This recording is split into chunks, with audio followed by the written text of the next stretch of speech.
In their perceptive gaze, there seems to be a hint of an ancient secret, and their light step makes us wonder who actually tamed whom. Cats have always been more mysterious than just a simple companion. Some call them enigmatic creatures, interdimensional visitors, or even small rulers of human souls. Indeed, if you delve deep into their history, you'll find a web of fascinating facts, legends, and historical records that confirm cats are not merely soft and cuddly friends, but incredibly ancient beings that conquered our world step by step. They are surrounded by an aura of reverence in many cultures, yet it was in ancient Egypt that this love blossomed into a special, almost divine worship. Maybe you've asked yourself why the internet today is inundated with all manner of cat-related jokes, memes, and funny videos. The answers lie partly in the past, because millennia ago, people were already astonished at how skillfully these creatures shared our world, while preserving their independence and free spirit. Sitting atop the pyramid of its own dignity, a cat seems to say, "Hello, human. I've come to help you deal with rodents. And by the way, to make it clear who's in charge here, this harmonious yet ironic friendship has lasted thousands of years. People are used to seeing dogs as loyal allies and protectors, but in cats, they often discover a self-contained personality that appears and disappears at will. We can only admire how deftly these four-legged aristocrats ingrained themselves in our lives, from the barns they guarded, keeping watch over grain stores, to the cozy couches in our living rooms, where they accept our affection on what look like regal terms. If we rewind history, at some point, it becomes obvious that once humans adopted a sedentary lifestyle and began to cultivate grain, cats sensed an opportunity. They showed their cunning and curiosity, following rodents straight into the storage rooms. Thus, effortlessly, an official partnership took shape. People were delighted to be rid of pests, and cats were pleased with a free meal. Yet behind this story lies something more significant than just mutual need.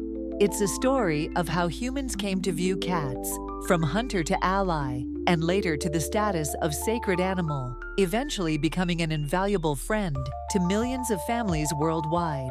Their gentle purring captures our hearts and minds, making us believe that we are special to them. But one glance at their regal stare is enough to realize they allow us to think whatever they please. At one time, on the banks of the majestic Nile, cats discovered a grand stage for their final triumph. The inhabitants of that valley depended on the river's flooding, grew wheat, and, along with the harvest, inevitably came swarms of rodents. That's where these natural huntresses showcased their talents, protecting the grain, the future sustenance of entire cities, from rat invasions. Over time, the Egyptians' gratitude took the form of a genuine cult. The cat advanced from a mere mouse catcher to a sacred symbol, a conduit between the earthly and the divine.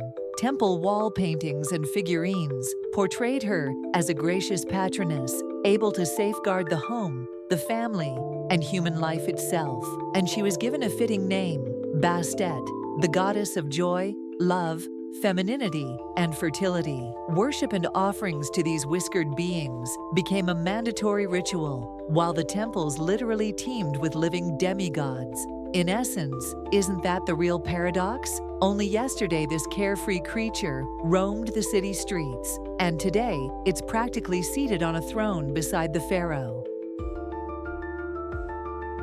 Egyptians believed that their well-being and peace relied on the benevolence of these furry creatures, and stories circulated that if a cat entered a house of its own accord, it was a sign that benevolent gods were safeguarding the inhabitants. If tragedy struck, for instance, if a family's beloved cat died, people often publicly displayed their grief by shaving their eyebrows in mourning, observing a special period of bereavement. To some travelers of that era, such a custom seemed completely alien.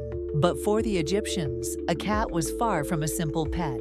It possessed a kind of mysterious Egyptian magic and commanded unconditional respect. The more significant a cat's status grew, the deeper people's conviction became that a mere touch from it was almost like receiving a blessing from above. And that belief made sense, considering that, besides everything else, cats continued to defend Egypt's grain supplies, ensuring the nation's economic stability. Thus, the oft-repeated phrase that "cats rule the world" acquired firm historical footing. In Egypt, these animals had effectively been enlisted in the management of the national treasure, grain, an amusing yet serious role for a creature whose free spirit and ancient hunting instincts still captivate us today. They didn't need to be taught complicated commands or trained like dogs, because at the heart of a cat's nature lies a fierce independence that both entrances and humbles us. But time marches on. Having earned a reputation as indispensable helpers, cats became unwitting travelers alongside caravans, on ships, and in merchant convoys, eventually reaching all corners of the ancient world. If on the banks of the Nile, they were revered almost like demigods, in other regions they simply adapted, obeying their own invisible laws. In some places, they were quickly embraced as necessary guardians against rodents. In others, they were seen as suspiciously cunning and unpredictable creatures. This story took a particularly dramatic turn in Europe, where medieval notions of mysticism and witchcraft reached an unprecedented peak. If in Egypt cats were carried in people's arms, in the dark ages of the Old World, they were sometimes publicly burned or drowned in wells, under the claim that it had to be done to drive out demonic spirits. Unfortunately, these irrational fears led to countless feline victims, and with their disappearance, the old problem returned. Rodents multiplied at an alarming rate, spreading disease and intensifying epidemics like the plague. Who knows, perhaps if the religious zealots of medieval Europe had treated cats more kindly, the scale of the Black Death might have been far less severe.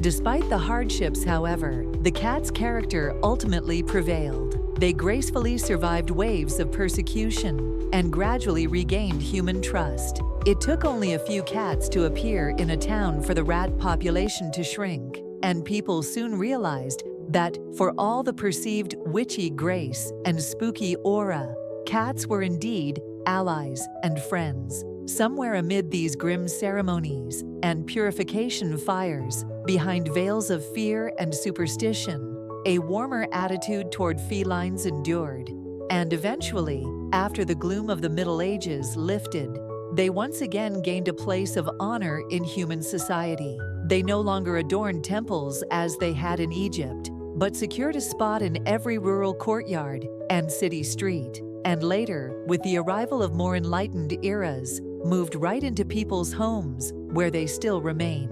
Their independence and ability to coexist without total submission made cats genuine, unofficial allies of humans. They never demanded much from us, yet they won love and kindness, which we give them so willingly.